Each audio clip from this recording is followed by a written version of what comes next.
नमस्कार। नवनियतिवाद के पहले पार्ट में हमने नवनियतिवाद के विकास और ग्रिफिथ टेलर के बारे में जाना और उनके साथ ही अन्य जो नवनियतिवादी जो विचारक हुए हैं उनके बारे में आज हम इस वीडियो में बात करेंगे। तो उनमें पहला जो नाम है वो है कार्ल सावर का।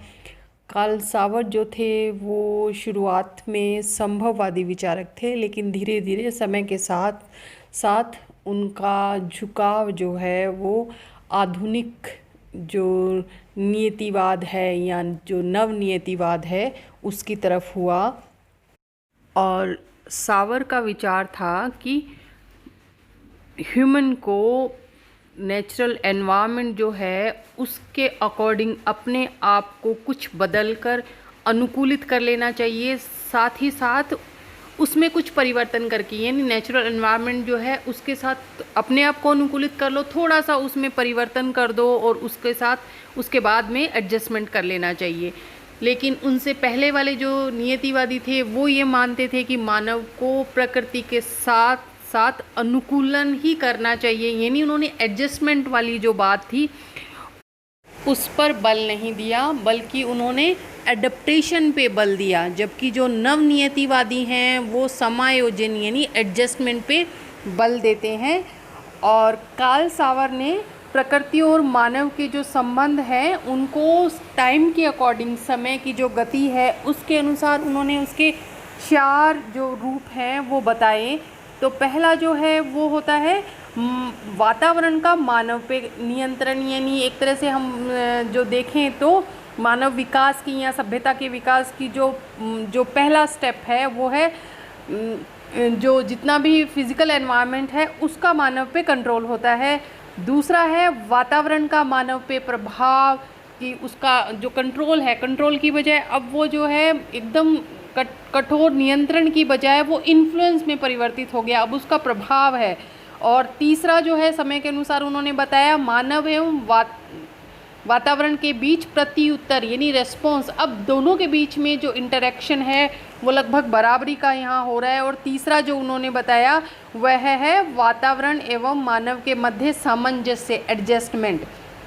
तो अगर हम प्रेजेंट टाइम की बात करें तो आजकल जो है वो नियंत्रण यानी जो कंट्रोल और इन्फ्लुएंस वाला है और जो रेस्पॉन्स वाला जो चीज़ है, यानी जो ये तीनों चीज़ें उन्होंने शुरुआत की जो बताई, कंट्रोल, इन्फ्लुएंस और रिस्पॉन्स, उनका इतना महत्व नहीं है। बल्कि आज जो है वो नवनियतिवाद जो है उसमें वातावरण एवं मानव के मध्य सामंजस्य यानी एडजस्टमेंट की जो बात है उस पर अधिक बल दिया जाता है।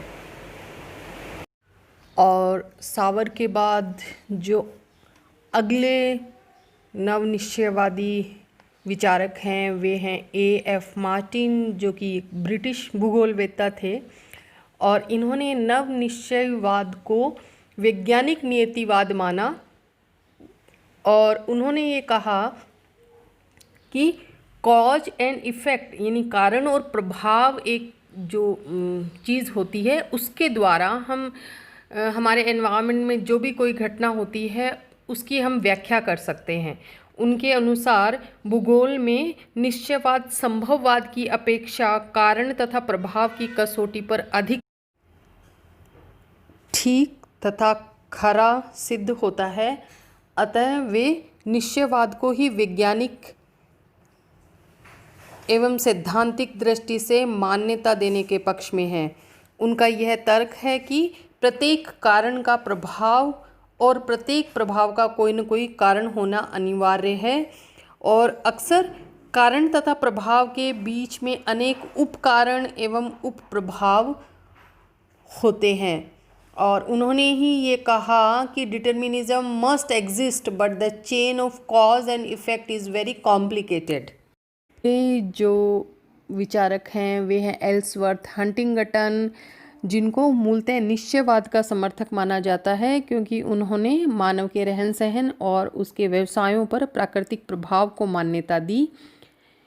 इसके अतिरिक्त उन्होंने सांस्कृतिक तत्व यानी कल्चरल जो फैक्ट्स होते हैं जैसे कि कला, साहित्य, धर्म, सरकार एवं शिक्षा आदि पर भी भौगोलिक दशाओं का जो प्रभाव होता है उसको सीधे तौर पे उन्होंने स्वीकार किया। किंतु इसके साथ ही साथ बाद में उन्होंने मानवीय क्रिया यानी ह्यूमन एक्टिविटीज़ का भी अध्ययन किया और सफलता के अवसर को प्रगति की अवस्था पर निर्भर माना, इसलिए उन्हें नवनियतिवाद का समर्थक भी माना जाता है।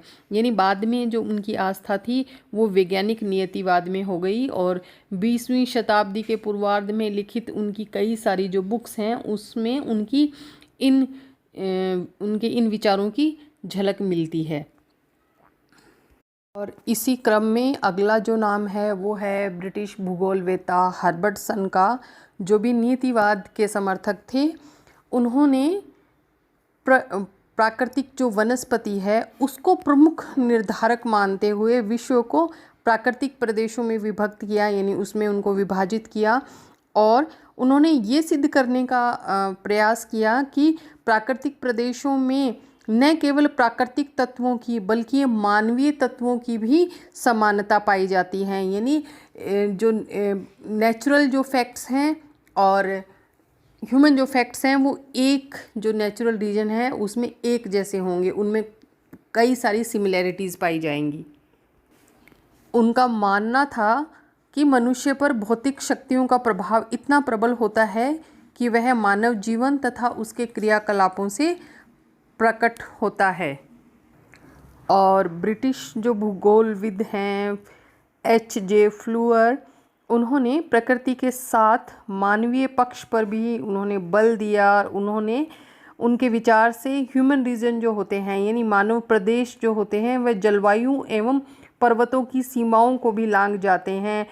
किंतु उन्होंने ये भी स्वीकार किया कि मानव प्रदेशों के अध्ययन में प्राकृतिक शक्तियों की अवहेलना नहीं की जा सकती। इस प्रकार उन्होंने प्राकृतिक तथा मानवीय दोनों प्रकार की शक्तियों के समन्वय पर बल दिया, जो कि नवनीतिवाद का मूल तत्व है। इसके साथ ही साथ रशेल स्मिथ ने अपनी पुस्तक इंडस्ट्रियल एंड कमर्शियल ज्योग्राफी में लिखा है कि मानव पृथ्वी का मात्र निवासी ही नहीं है बल्कि एक सृजनकर्ता, भौगोलिक प्रतिनिधि तथा पृथ्वी को परिवर्तित करने वाला भी है। और ब्रिटिश भूगोलवेत्ताओं वुलरिज एवं ईस्ट की दृष्टि में भूगोल में प्रकृतिवाद किसी सीमा तक रहना अनिवार्य है, क्योंकि यह सत्य है कि मानव एवं स्थलीय क्रियाएं पारस्परिक होती हैं।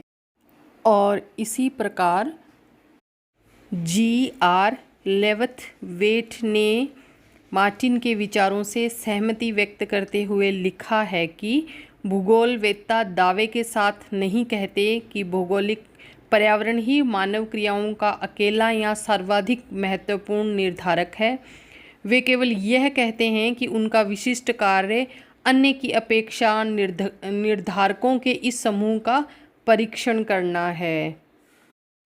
और कनेडियन जो ज्योग्राफर थे जॉर्ज टेथम ने टेलर की जो ये नवनियतिवाद की जो विचारधारा थी, इसी का नाम उन्होंने व्यवहारिक संभववाद यानी प्राग्मेटिक पॉसिबिलिज्म के नाम से उन्होंने इसको पुकारा। और उन्होंने कहा कि वास्तव में प्रकृति मनुष्य के सम्मुख अनेक योजनाएं प्रस्तुत करती है जिसमें से मनुष्य की चयन करने की स्वतंत्रता होती है। इस प्रकार यह विचारधारा संभववाद के अधिक निकट है और अपेक्षाकृत अधिक व्यापक है टेथम के अनुसार। और उन्होंने ये कहा कि मानव भूगोल का परम उद्देश्य प्रकृति पर विजय प्राप्त करना या अथवा उसकी अधीनता स्वीकार करना नहीं, बल्कि प्रकृति के साथ सहयोग प्राप्त करना होना चाहिए।